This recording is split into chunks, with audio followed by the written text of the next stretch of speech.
Hello everyone.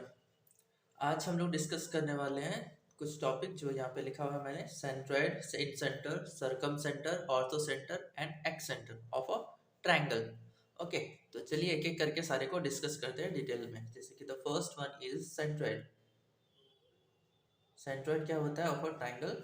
Centroid होता है आपका, जैसे कि मान लीजिए आपके पास एक ट्रायंगल है like this is A, this is B and this is C with coordinate x1, y1, x2, y2 and x3, y3. Okay, then centroid कहाँ पे होगा और क्या होगा? तो सेंट्रोइड का डेफिनेशन एक्चुअली होता है पॉइंट ऑफ कंकरेंट, या तो कंकरेंट पॉइंट लिख देते हैं, कंकरेंट पॉइंट ऑफ किसका? मीडियन का। कंकरेंट पॉइंट ऑफ मीडियंस, इसको हम लोग क्या रीड करने वाले हैं? सेंट्रोइड। अब ये कंकरेंट क्या होता है? जैसे कि मान लीजिए आपके पास एक दो लाइन है, अगर दो लाइन पॉइंट को मीट कर रहा है मतलब ये है पॉइंट ऑफ इंटरसेक्शन, और अगर कोई थर्ड लाइन भी इसी पॉइंट से पास कर रहा है then this point is called point of concurrent. Okay, तो इस केस में मतलब सेंट्रोइड के केस में क्या हो जाएगा आपका? Centroid concurrent point of medians of a triangle. ठीक है, तो यहाँ पे मैंने ऑफ अ ट्रायंगल नहीं लिखा है, आप लोग समझ रहे होंगे ट्रायंगल का बात कर रहा हूँ। मीडियन क्या होता है? मीडियन होता है कि अगर आप ए से एक लाइन ड्रॉ करोगे बीसी लाइन पे, कहाँ पे होना चाहिए वो? बीसी लाइन का मीड पॉइंट पे होना चाहिए, मतलब ये वाला डिस्टेंस और ये वाला डिस्टेंस सेम होना चाहिए। अगर आप इसको मीट कराते हो, ये जरूरी नहीं कि यहाँ पे परपेंडिकुलर है, लेकिन आपका कंडीशन क्या है कि ये मिड पॉइंट पे होना चाहिए। वर्टेक्स से अपोजिट साइड का मिड पॉइंट को जो टच करता है then that line is called median. Similarly अगर आप बी से AC पे प्लॉट करते तो एक लाइन यहाँ से पास करता, ये वाला पोर्शन और ये वाला पोर्शन सेम सेम होना चाहिए। ठीक है, एंड सिमिलरली अगर आप यहाँ से ड्रॉ करते C पे देन दिस रेशियो क्या होना चाहिए? सेम होना चाहिए। तो ये तीनों जहां पे कॉमन पॉइंट पे मीट करेगा then that point is called centroid. ठीक है, और बेसिकली सेंट्रोइड को जो हम लोग हैं उसको कैपिटल G से डिनोट करते हैं। ठीक है, और इसको निकालने का एक तरीका है, फॉर्मूला बेसिकली है जो आपको याद रखना पड़ेगा। लेटेस्ट से कि आपका G का कोऑर्डिनेट कितना है, लेटेस्ट से G इज x, y। ठीक है, and we don't know the value of x and y, then what is the value of x? The value of x is basically x1 plus x2 plus x3 by 3, and the same तरीके से y coordinate को लिखेंगे तो कितना हो जाएगा? y1 plus y2 plus y3 by 3। Okay, तो ये क्या हो जाएगा आपका? Coordinate of a centroid. ठीक है, तो मैं यहाँ पे इस तरह से लिख देता हूँ, आप चाहे तो ऐसे भी रख सकते हो, जैसे ऐसे नॉर्मल एज लिखा हुआ है। Otherwise x1 plus x2 plus x3 by 3 comma y1 plus y2 plus y3 by 3। तो this is the coordinate of centroid of a triangle. अगर आपको तीनों कोऑर्डिनेट पता है देन सिंपली आपको क्या करना है? तीनों को ऐड डिवाइड बाय 3, y में भी वही हाल है। तो this is the coordinate of centroid. ठीक है, अब चलते हैं नेक्स्ट पॉइंट जो कि है आपका second one, in centre. In centre of a triangle क्या होता है, तो चलिए उसको भी डिस्कस करेंगे। पहले मैं यहाँ पे डेफिनेशन लिख देता हूँ ताकि आप लोगों को भी पता चल जाए कि क्या होगा एक्चुअल में। इन सेंटर होता है concurrent point, concurrent point of किसका? Angle bisector of a triangle. ठीक है ना, ऑफ अ ट्रायंगल नहीं लिख रहा हूँ, आप लोग को पता चल रहा होगा। तो concurrent point of angle bisector, this point is concurrent point is called in centre. तो सिमिलर तरीके से हम लोगों ने एक ट्रायंगल फिर से यहाँ पे प्लॉट किया। This point is A, this point is B, and this point is C with coordinate x1, y1, x2, y2 and x3, y3। Okay, तो आपको जब तीनों कोऑर्डिनेट पता है then you can easily find the distance between these two respective points, like AB find कर सकते हैं, BC find कर सकते हैं और CA या तो AC फाइंड कर सकते हैं। ठीक है, तो जस्ट यहाँ पे कुछ आपको जानने वाला बात है, इन सेंटर कहाँ पे होगा? तो देखिए एंगल बाइसेक्टर, एंगल बाइसेक्टर का मतलब जैसे कि बी एंगल मान लीजिए ये है। अब इसको क्या किया हम लोग? हाफ हाफ में डिवाइड कर दिया और एक लाइन पास करा दिया। सिमिलर ए एंगल को भी हम लोगों ने क्या किया? एंगल हाफ करके एक लाइन प्लॉट कर दिया। एंड सेम तरीके से सी वाले एंगल को भी हाफ हाफ करके हम लोगों ने पार्ट कर दिया, ठीक है। एंगल को यहाँ पे साइड से कोई मतलब नहीं हम लोग को, तो जहां पे ये मीट करेगा ना then that point is called your in center, ठीक है।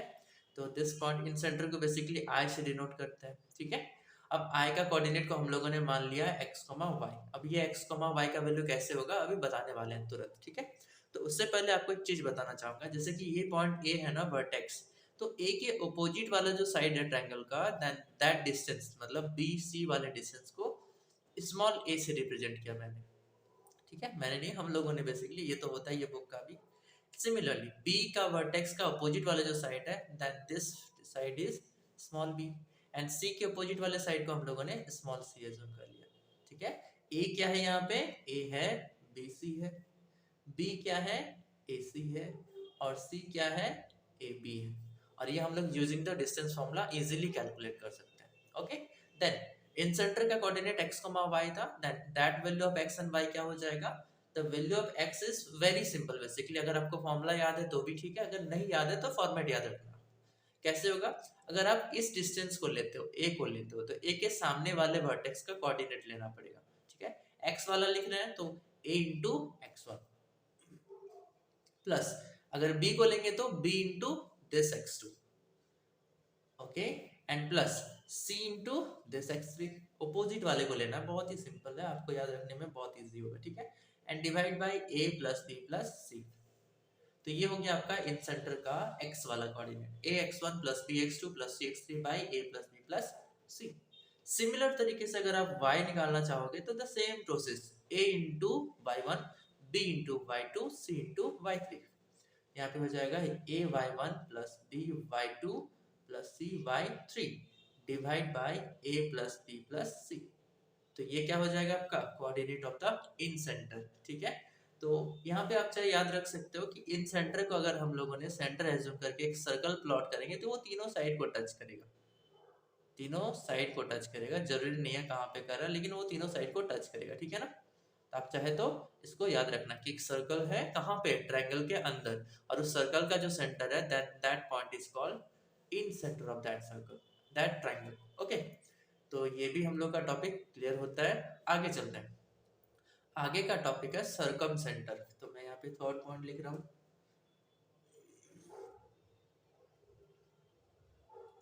सर्कम सेंटर, ठीक है। तो सर्कम सेंटर का भी हम लोग यहाँ पे डेफिनेशन लिख रहे हैं, और ताकि हम लोग इजीली समझ सके कि ये होता क्या है और कैसे निकालते हैं, ठीक है।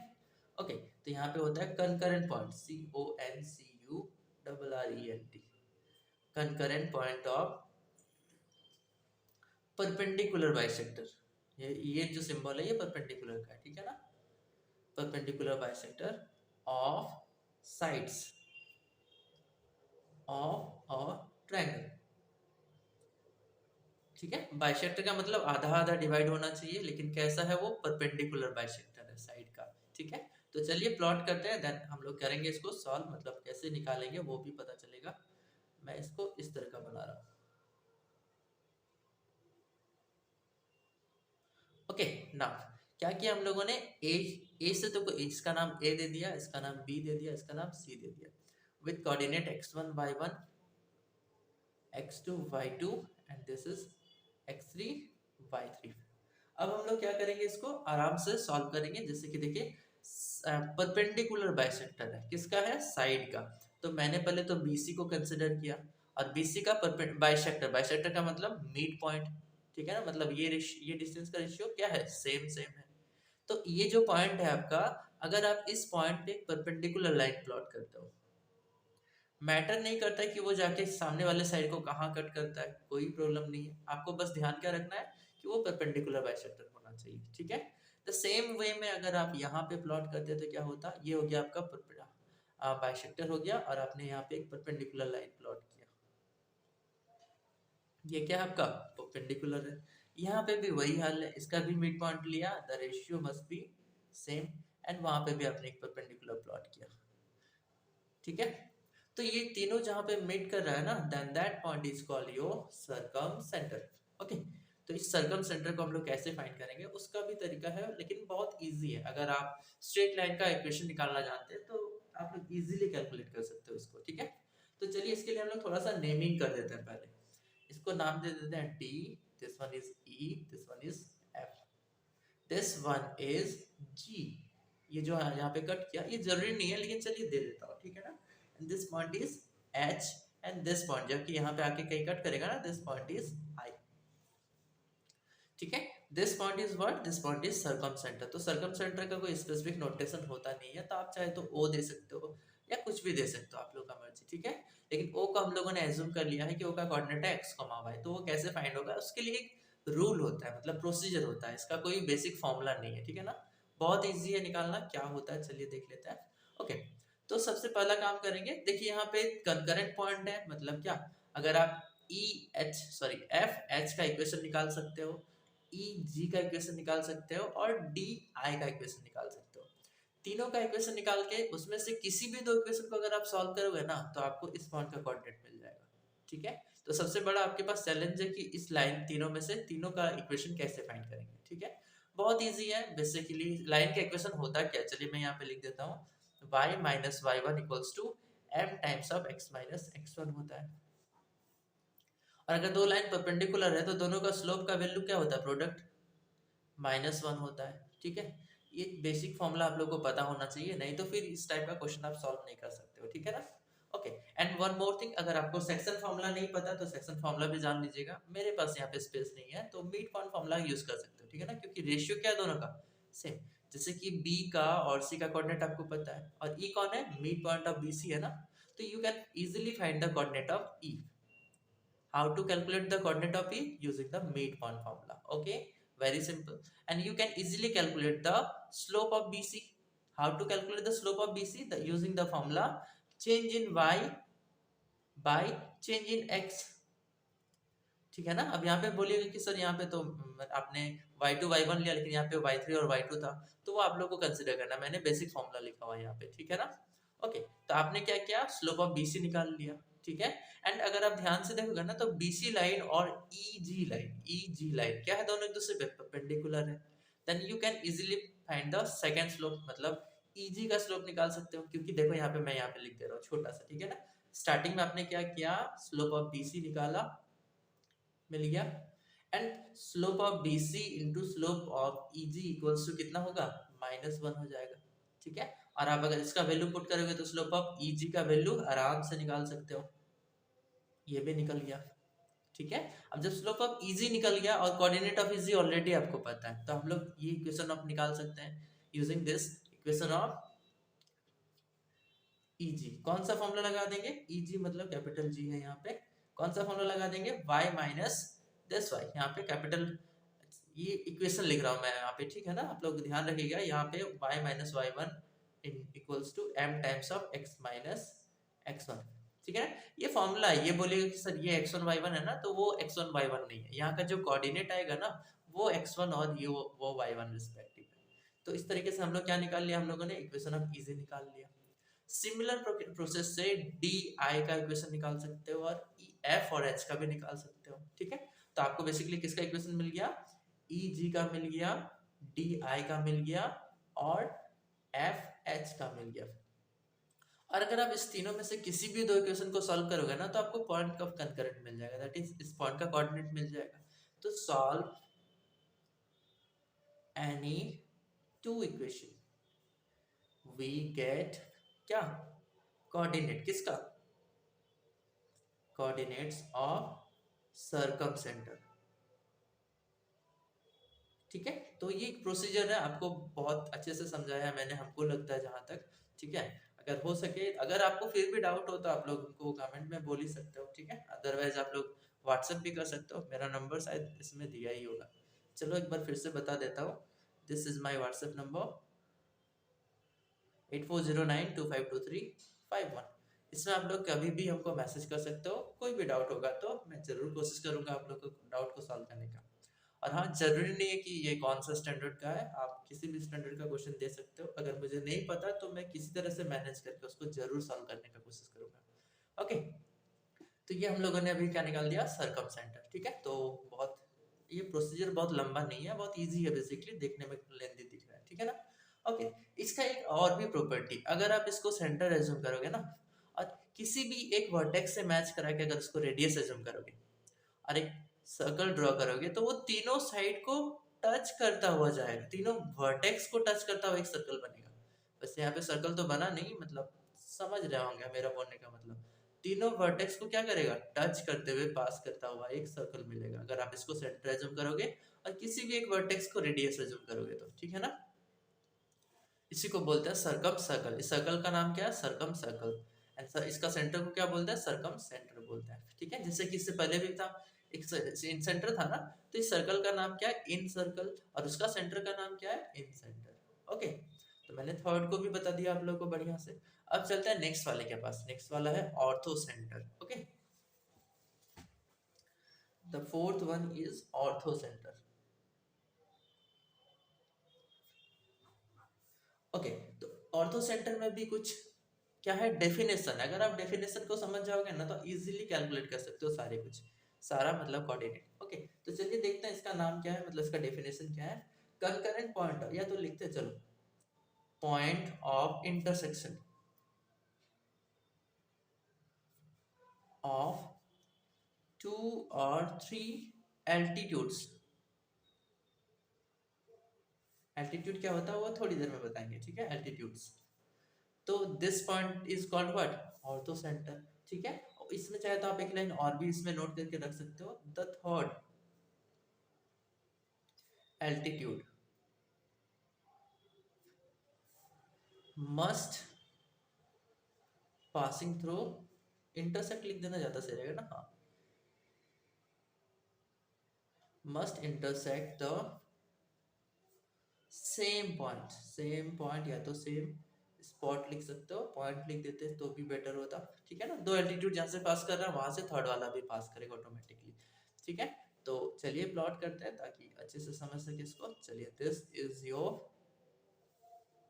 Triangle with A B and C respective, coordinate भी आपको पता ही है, x1 y1 x2 y2 x3 y3।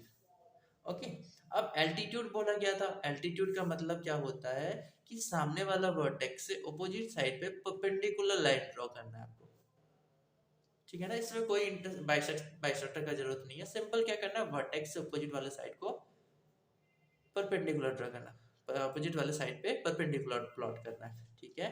तो मैंने यहाँ पे दूसरे वाले पे भी कर दिया और तीसरे वाले पे भी कर दिया। सेटअप ही ऐसा रहता है कि वो ऑटोमेटिकली वैसे ही कुछ हो जाएगा, फिट हो जाएगा, ठीक है ना। ओके, तो this point is called your ortho centre, this point is called what, this point is called ortho centre. तो यहाँ पे भी मैंने नाम दे दिया, this is D, this is E and this is F. Okay, तो बहुत ही इजी है। देखिए, जैसे अभी हम लोगों ने अगर आपसे पूछा होता है कि how to calculate the coordinate of this, तो सबसे पहले तो आप ए का इक्वेशन निकालोगे, बी एफ का इक्वेशन निकालोगे एंड सी डी का इक्वेशन निकालोगे, और उस तीनों का इक्वेशन निकालने के बाद किसी भी दो को सॉल्व करोगे तो आपको क्या मिल जाएगा, आपको ऑर्थो सेंटर का कोऑर्डिनेट मिल जाएगा, ठीक है। तो कैसे निकालेंगे, चलिए थोड़ा सा स्टेप बताता हूँ। जैसे कि आप you can easily find the slope of B C, कैसे, difference in y by difference in x, आराम से निकल जाएगा BC का। अब अगर आप देखोगे तो slope of BC into slope of AE कितना हो जाएगा, -1। क्यों, क्योंकि दोनों क्या है, परपेंडिकुलर है। तो आपको बेसिकली मिला क्या, स्लोप ऑफ AE मिला, मिल गया। अब अगर आप AE लाइन को देखोगे तो एक पॉइंट तो आपको ऑलरेडी पता है ना, तो इक्वेशन ऑफ AE कैसे निकालोगे आप, equation of AE can be written as y minus y1 equals to m of AE x minus x1। तो इससे आपको क्या मिल जाएगा, इक्वेशन ऑफ ए मिल जाएगा। एंड द सेम प्रोसेस से आप बी एफ और सी डी का इक्वेशन निकाल सकते हो। क्या क्या इक्वेशन मिलेगा आपको, ए का मिला, बी एफ का मिला और सी डी का मिला, तीनों इक्वेशन मिल गया। अब आपको क्या करना है, सिंपल तीन में से किसी भी दो को सॉल्व करिए, solve any two equation, we get the coordinate, किसका, कोऑर्डिनेट्स ऑफ ऑर्थो सेंटर, ठीक है। तो ये क्या हो जाएगा आपका, ऑर्थो सेंटर हो जाएगा। ओके, तो ऑर्थो सेंटर का हम लोग को क्या मिल गया, कोऑर्डिनेट मिल गया। कैसे मिला, ये प्रोसीजर मैंने बताया हुआ है, आप लोग को समझ में नहीं आते कोई बैक में जाके मतलब देख सकते हो दोबारा से, ठीक है। और अगर फिर भी डाउट है तो आपको पता ही है आपको क्या करना है, बस व्हाट्सअप करना है या तो कमेंट में यहाँ पे मेंशन करना है। ओके, और एक लास्ट टॉपिक था इस पॉइंट पे, और वो क्या था, एक्स सेंटर। एक्स सेंटर्स का मीनिंग क्या होता है? एक्स से तो सेंटर क्या हो जाएगा, चलिए देखते हैं। लाइक आपके पास एक ट्रायंगल है, इसका कोई बेसिक डेफिनेशन तो नहीं बोलेंगे, बेसिकली आप लोग याद रख सकते हो। ऐसा सर्कल जो किसी ट्रायंगल का तीनों साइड का जो बेसिक लाइन है ना उसको टच करे। चलिए यहाँ पे पता नहीं चल रहा होगा आपको, मैं यहाँ पे मेंशन कर देता हूँ। यू हैव अ ट्रायंगल, तो यहाँ पे मैं ट्रायंगल थोड़ा सा अजीब टाइप का नोट करने वाला हूँ, आप लोग भी सोचोगे कि क्या हो रहा है ये। अब बोलोगे इसमें ट्रायंगल कहाँ पे है, तो ट्रायंगल है यहाँ पे देखो, ये छोटा सा। This is A, this is B and this is C with some coordinate. This one is x1 y1, this one is x2 y2, and this one is x3 y3. Okay, A के opposite वाले side को small ए बोल दिया, B के side वाले को B बोल दिया, सी के साइड वाले को सी बोल दिया। अब एक्स सेंटर है, मतलब एक सर्कल भी यहाँ पे होने वाला है, तो ऐसा सर्कल जो तीनों साइड का लाइन को टच करे, लाइक ए बी वाला लाइन को भी टच करे, बी सी को भी टच करे और ए सी को भी टच करे, तो एक सर्कल लाइक यहाँ पे बनेगा। देखिए, ए बी लाइन को भी टच किया, बी सी लाइन को भी टच किया और ए सी लाइन को भी टच किया। लेकिन प्रॉब्लम क्या है यहाँ पे, प्रॉब्लम ये है कि यहाँ पे एक सर्कल नहीं बनने वाला, यहाँ पे तीन तीन सर्कल बनने वाला। देखो यहाँ पे, दिस इज ऑल्सो पॉसिबिलिटी। देखो, ए बी को भी टच किया यहाँ पे, बी सी को भी टच किया यहाँ पे और ए सी को भी टच किया यहाँ पे, and one more is also possible like here, यहाँ पे। तो एक तीसरा सर्कल भी मिल गया आपको। जब तीन सर्कल मिला तो ऑब्वियस सी बात है तीन सेंटर भी मिलेगा, एक यहाँ पे, दूसरा यहाँ पे एंड तीसरा यहाँ पे कहीं पे मिलेगा। आप किसी को भी नेमिंग कर सकते हो C1 C2 and C3 respective. तो लेट अस से this one is C1, this point is C2 and this point is C3। C1 C2 C3 का मतलब सेंटर है, ठीक है ना। कौन सा सेंटर है, एक्स सेंटर। तो सबसे पहले हम लोग C1 वाले सेंटर का बात कर रहे हैं। किसका बात कर रहे हैं, C1 वाले का बात कर रहे हैं। तो C1 में तो दो कोऑर्डिनेट होगा, एक होगा x, एक होगा y। और उस x और y को कैसे कैलकुलेट करेंगे, बहुत इजी है और बहुत मजेदार है। आपने जैसे अभी इन सेंटर पढ़ा था ना, इन सेंटर का फॉर्मूला कहाँ था, देखो तो यहाँ पे देखो। इन सेंटर का फॉर्मूला था x equals to ax1 plus by2 bx2 plus cx3 by a plus b plus c and y equals to ay1 plus by2 plus cy3 by a plus b plus c। Okay, तो इसी को बस follow करना है format, आपको ये याद रखना पड़ेगा और कुछ ऑप्शन तो है नहीं, आपको याद करना ही पड़ेगा इसीलिए, ठीक है। C1 कौन है सेंटर, C1 ऐसा सेंटर है जो स्मॉल ए वाला साइड को टच कर रहा है। किसको टच कर रहा है, स्मॉल ए वाले साइड को टच कर रहा है, ठीक है। तो आपको क्या करना है, इस ए वाला कंपोनेंट वाला जो फॉर्मूला था इन सेंटर का उसको माइनस कर देना है। जैसे कि minus ax1 plus bx2 plus cx3 divide bye minus a plus b plus c। बहुत इजी है। सिमिलरली वाई में भी वही करेंगे, minus ay1 plus by2 plus cy3 divide by minus a plus b plus c। बहुत easy ना। Okay, similarly अगर आपसे C2 का बात किया होता तो C2 में भी दो कोऑर्डिनेट है, मतलब वही x और y का कोऑर्डिनेट है। क्या हो जाएगा, C2 किसको टच कर रहा है, C2 टच कर रहा है b वाला साइड को, स्मॉल b। तो b वाला कंपोनेंट को माइनस कर देंगे इन सेंटर के फॉर्मूला में। क्या हो जाएगा, ax1 minus bx2 plus cx3 divide by a minus b plus c हो जाएगा। y में ay1 minus by2 plus cy3 divide by a minus b plus c हो जाएगा। Okay, and the last one means अगर आपसे C3 के बारे में कोई पूछा होता तो क्या होता, इस बार आप लोग समझ गए होंगे और आप लोग, हम चाहेंगे कि आप लोग खुद से लिख लो। वीडियो को पॉज करना और आराम से नोट करना, और मैं यहाँ पे कंटिन्यू करता हूँ। C3 क्या है, C वाले साइड को टच कर रहा है, मतलब ax1 plus bx2 minus cx3 divide by a plus b minus c हो जाएगा। Similarly ay1 plus by2 minus cy3 by a plus b minus c हो जाएगा, ठीक है। तो ये तीनों क्या आपका एक्स सेंटर का कोऑर्डिनेट निकालने का फॉर्मूला, जो कि आपको याद रखना पड़ेगा, ठीक है। बहुत ही इजी है, थोड़ा लेंथी है लेकिन कुछ कर नहीं सकते हैं, वैसे एक सेंटर से बहुत ही कम क्वेश्चन आता है एग्जाम में। ओके, अब यहाँ पे एक थ्योरम टाइप का चाहे तो आप लोग याद रख सकते हो। थ्योरम टाइप का मीन्स कौन किसको कितना रेशियो में कट करता है, जो कि बहुत इंपॉर्टेंट है। तो आप यहाँ पे लिख देता हूं मैं, the centroid divides the line, कौन सा लाइन डिवाइड्स द डिस्टेंस लिखते हैं, okay, distance from ortho centre to circum circle centre, ortho centre to circum centre in, किसी रेशियो में वो उसको क्या करता है, इन द रेशियो 2:1, किस रेशियो में इसको इंटरसेक्ट करता है, 2:1 पे। जैसे कि मान लीजिए आपके पास एक है ऑर्थो सेंटर और एक दूसरा पॉइंट है जिसका नाम है सर्कम सेंटर। अगर आप इस दोनों को मिलाते हो तो एक लाइन मिलेगा।